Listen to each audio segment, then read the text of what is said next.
চ্যানেলে তোমাদেরকে আরও একবার স্বাগত জানাচ্ছি। আর আজকে দেখো আমি বেরিয়ে পড়েছি আর যাচ্ছি হচ্ছে চন্দননগর ঠাকুর দেখতে। তো পুরোটাই তোমাদের সাথে শেয়ার করার চেষ্টা করব। তো চ্যানেলে নজর রাখো, অনেক দিন পর আবার ভিডিওটা নিয়ে এলাম।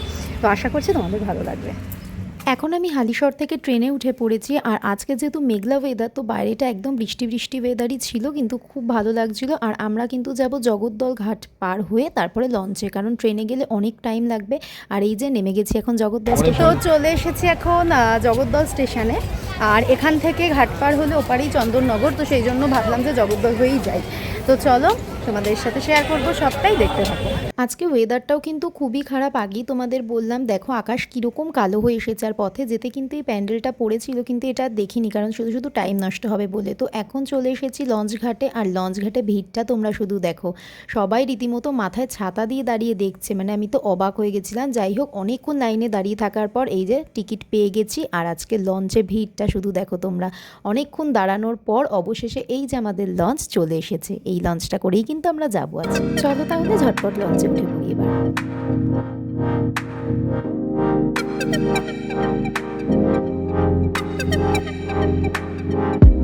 এই যে এবার লঞ্চে উঠে পড়েছি। আর বসার জায়গাও আমি পেয়েছিলাম, কিন্তু একজন অসুস্থ মানুষ ছিলেন বলে আমি বললাম আপনি বসুন। আর আমি এখানে দাঁড়িয়ে দাঁড়িয়ে কিন্তু বাইরের ভিউটা এনজয় করছিলাম। আর আজকে জানো তো, অনেক দিন পর আকাশে রামধনু দেখতে পেলাম। এরকম মেঘলা ওয়েদার, তার সাথে রামধনু, কিন্তু দারুণ লাগলো ব্যাপারটা। আর ভিড়টা তো তোমরা দেখতেই পাচ্ছ কত ভিড় হয়েছে। তো তোমাদের সাথে কথা বলতে বলতে দেখো আমি চলেও এলাম এপারে জগদ্দল ঘাটে। আর এই ঘাটটা পেরোলেই কিন্তু আমি জগদ্ধাত্রী ঠাকুর দেখতে পাবো। থেকে নেমেই কিন্তু প্রথমেই চলে এসেছি উর্দি বাজার কমিটিতে। এটা একদম ঘাটের পাশেই বলতে পারো। তো এখানকার প্যান্ডেলের যে থিমটা ছিল সেটা কিন্তু খুবই সুন্দর ছিল। চলো তোমাদেরকেও আমি সাথে নিয়ে গিয়ে দেখাই। আর সবাই দেখছি এদিকেই প্রথমে এসছে, তো আমরাও সবার পেছন পেছন চলেই এলাম এখানে। আর সত্যি কথা বলতে এই প্যান্ডেলের যে মায়ের মুখটা, সেটা কিন্তু আমার সব থেকে বেস্ট লেগেছে এতগুলো প্যান্ডেলের মধ্যে। তোমাদের কোনটা ভালো লাগলো আমাকে কমেন্ট করে জানিও। আপাতত চলো ভেতরে যাওয়া।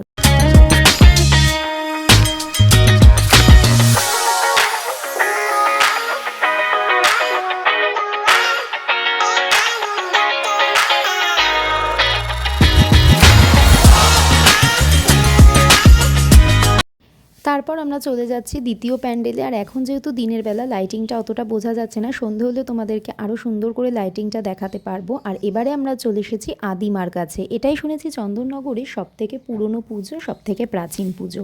তো এখানে আমরা যখন গেছিলাম তখন দেখছিলাম এখানে আরতি চলছিল, প্লাস ঢাকে সবাই নাচানাচিও করছিল। তো জিনিসটা দেখতে কিন্তু ভীষণই ভালো লাগছিল। আদিমাকে দর্শন করার পর চলে এসেছিলাম মেজোমাকে দর্শন করতে। আর এই মেজোমাকে দর্শন করে সত্যি মনটা কিন্তু আমার দারুণ লেগেছে। এরপর ওখান থেকে বেরিয়ে দেখলাম রাস্তার এই পাশে এই সুন্দর প্যান্ডেলটা। এটার লাইটিংটা দেখো, তখন কিন্তু প্রায় সন্ধে হয়ে এসেছে, এই জন্য লাইটও জ্বলে গেছে ভেতরে। আর ভেতরে বাইরে দু জায়গায় জ্বলে গেছে। আর এই যে দেখো প্যান্ডেলটা এত সুন্দর, আর তার সাথে মায়ের মুখটাও কিন্তু ছিল দেখার মতো। অপূর্ব সুন্দর প্যান্ডেল।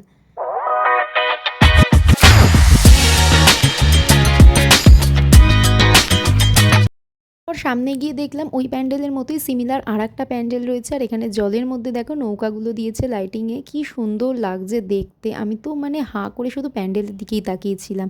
আর মায়ের মুখটাও এখানে খুবই সুন্দর। দেখতে দেখতে সন্ধে হয়ে গেছিল। আর সন্ধ্যের সময় চলে এসেছিলাম এই প্যান্ডেলটাতে। চলো এটার ভেতরে যাওয়া যাক।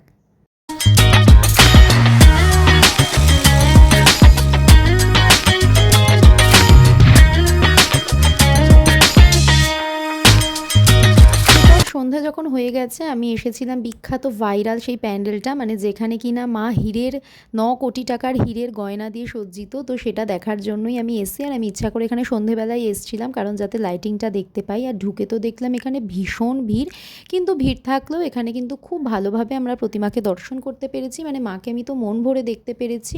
আর এখানে যথেষ্ট পরিমাণ পুলিশ ছিল, তো কোনো অসুবিধা ছিল না, যথেষ্ট পরিমাণ প্রোটেকশন ছিল। চলো তোমাদের মায়ের সামনে নিয়ে গিয়ে মায়ের দর্শন করাই।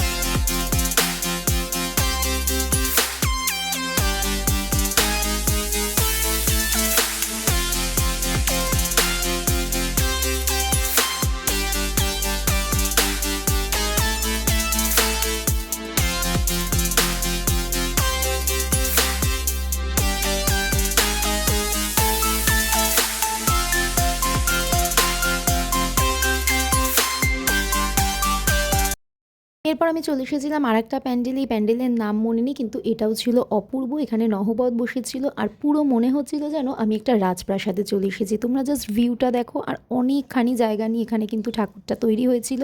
আর এই যে মায়ের মুখ, এটাও কিন্তু দারুণ ছিল।